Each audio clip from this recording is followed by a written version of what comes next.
నా పేరు జంధ్యాల రఘుబాబు. నేను Hyderabad region general insurance employees association సంయుక్త కార్యదర్శిగా ఉన్నాను.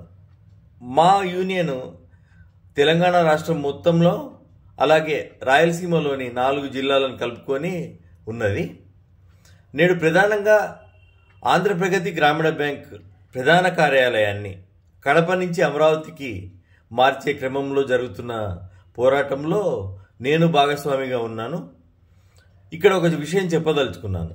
ఇది అస్తిత్వవాద సమస్య కాదు, అలాగే అమరావతికి మేము వ్యతిరేకము కాదు.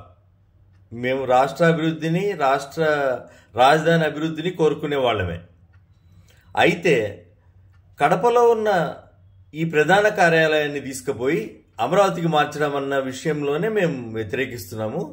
అది కూడా మేము ప్రభుత్వం నిర్ణయించిన పారామీటర్స్ వాటికి లోబడి మాట్లాడుతున్నాం. ఎందుకంటే శాఖల సంఖ్య కానీ, అలాగే వ్యాపారం కానీ, అలాగే కస్టమర్ల సంఖ్య కానీ, నెట్వర్త్ కానీ ఇవేవి తీసుకున్నా కూడా ఇప్పుడు మెర్జ్ చేస్తున్న బ్యాంకుల్లో ఏపీజీబీ అంటే ఇంతకుముందు రాయలసీమ గ్రామీణ బ్యాంక్ ఇదే ఆధిక్యతలో ఉంది. అందుకనే న్యాయంగా అడుగుతున్నాం ఈ మాట.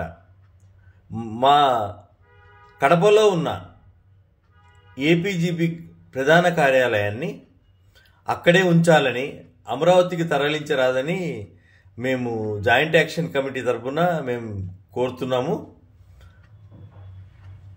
ఈ విషయంలో మాకు చాలామంది సహకారం ఉంది. వివిధ బ్యాంకులకు సంబంధించిన ఉద్యోగ సంఘాలు కానీ, ఎల్ఐసిలో మా దాంట్లో ఉన్న ఏఈఏ కానీ, ఇతర యూనియన్లు కూడా మాకు బాసటగా ఉన్నాయి. అందుకని ఈ సందర్భంగా మా గొంతుక వినిపించి ఏపీజీబీ ప్రధాన కార్యాలయాన్ని కడపలోనే ఉండే విధంగా చూడాలని ప్రభుత్వానికి మరోసారి విన్నపం చేస్తున్నాం.